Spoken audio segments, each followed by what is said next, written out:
The Snail by William Cowper. To grass or leaf or fruit or wall, the snail sticks close nor fears to fall. ঘাসে অথবা পাতায় অথবা ফলে অথবা দেওয়ালে শামুকটি শক্ত করে আটকে থাকে, পড়ার কোনো ভয় নেই তার। As if he grew there, house and all together. যেন মনে হয় এখানেই সে বেড়ে উঠেছে, বাড়িঘর আর সব একসাথে। স্টিক্স কথার অর্থ হলো আটকে থাকা, ফিয়ার্স অর্থাৎ ভয়, গ্রিউ মানে বেড়ে ওঠা, টুগেদার মানে একসাথে। অর্থাৎ আমরা বলতে পারি একটি শামুক ঘাসে পাতায় ফলে দেওয়ালে এমনভাবেই আটকে থাকে যেন মনে হয় যে সে সেখান থেকে কখনোই পড়ে যাবে না। সেই সকল জিনিসগুলি এতই তার কাছে প্রিয় হয়ে ওঠে, তার নিজের বলে মনে হয়, বাড়ি এবং আর সব কিছুই যেন মনে হবে সে সেইখানেই বেড়ে উঠেছে। Within that house secure he hides, সেই বাড়ির মধ্যে নিশ্চিন্তে সে লুকিয়ে থাকে।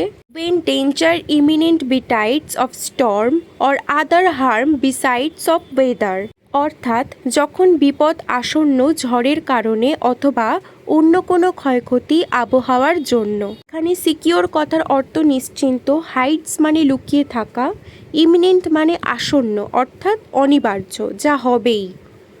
স্টর্ম কথার অর্থ ঝড়, ওয়েদার মানে আবহাওয়া।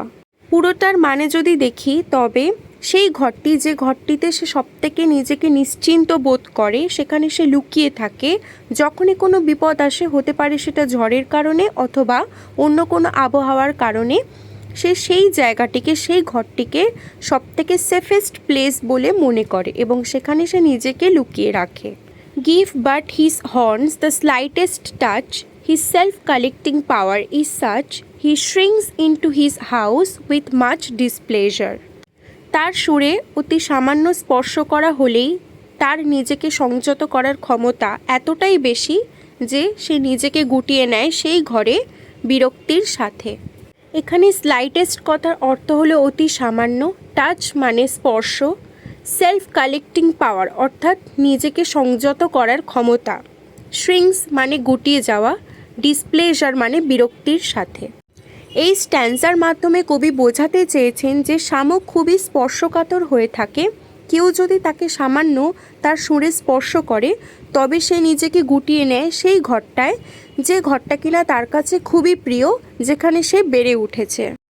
Fourth stanza, wherever he dwells alone, except himself has chattels none, well satisfied to be his own whole treasure. সে যেখানেই বাস করে একা বাস করে, আর কোনো সম্পদ নেই তার নিজেকে ছাড়া, সে তৃপ্তি পায় নিজেই নিজের পরিপূর্ণ সম্পদ হিসাবে।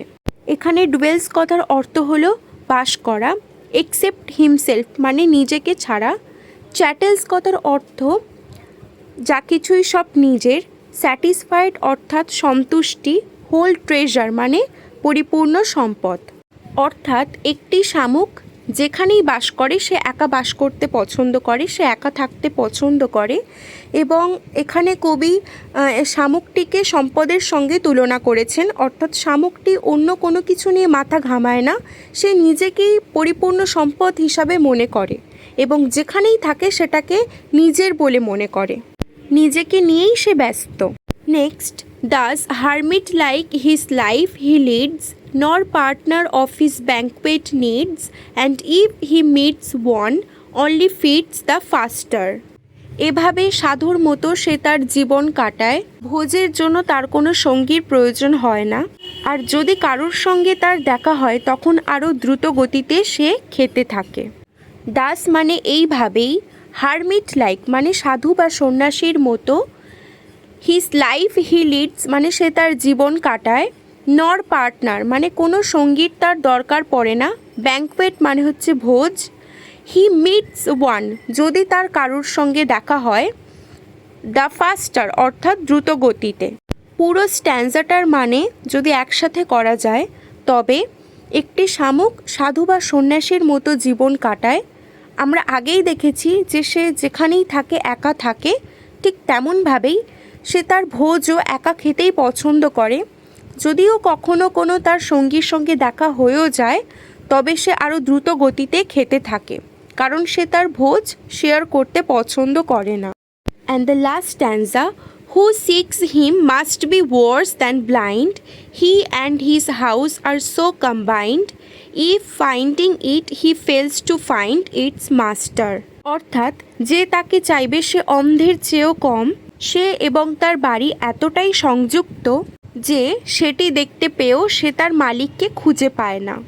এখানে সিক্স কথার অর্থ হলো চাওয়া, ব্লাইন্ড মানে অন্ধ, কম্বাইন্ড মানে সংযুক্তি, ফেলস মানে ব্যর্থ, মাস্টার মানে মালিক বা প্রভু। কেউ তাকে চায় না, যে চাইবে তার অন্ধের চেয়েও আরও খারাপ অবস্থা। সে এবং তার বাড়ি এতটাই সংযুক্ত যে বাড়িটিকে পেলেও বাড়ির মালিক বা প্রভুকে খুঁজতে সে ব্যর্থ হয়।